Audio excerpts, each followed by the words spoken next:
Well, I am really excited for people that are wanting to ask questions and through both practice, sweating, in the studio dancing together, and reflection, observing, theorizing, but also in the studio together, of what dance can be.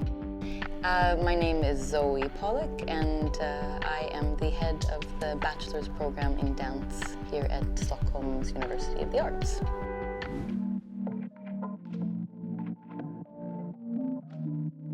In the education, there are three clear kind of branches or perspectives that progress through the whole 3 years, plus other complementary courses. But I'll tell a little bit about those three. It's dance practice and theory, performative practice and theory, and choreography practice and theory.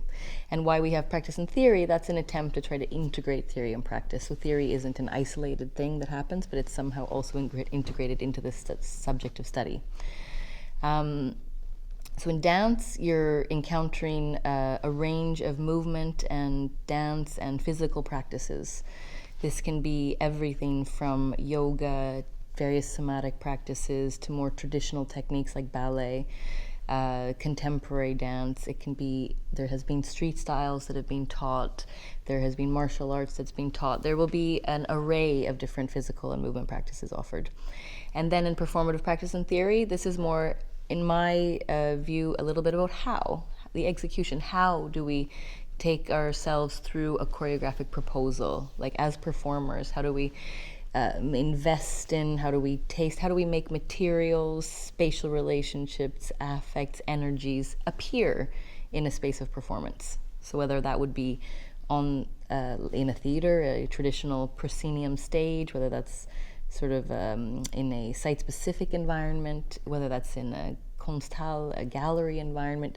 I mean, dance, as you see, is happening in many different rooms these days. So it's also, I think, really important that they taste all of those different spatial parameters. And then choreographic process, which is choreography, practice, and theory, is either whether given themselves tools to choreograph, or they work with an invited guest choreographer, or they work with each other or with other students at the school, choreographing on them. So it's more in like a sort of creative process of creating a choreographic proposal.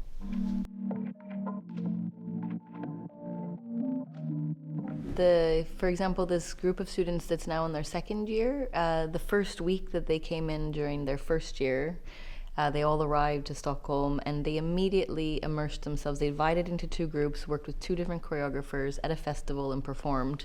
And I think this opportunity to very immediately be received as an artist, as someone that actually had something to say and do and offer to a process, I think was really meaningful. And I could see that they got a kick out of right away being able to be in that role. We don't wait for that. We don't have to spend 3 years getting prepared and ready and then performing at the end. But that it's really just a practice that you engage in, develop, question, wonder about, get better at from the very beginning, get worse at for a while.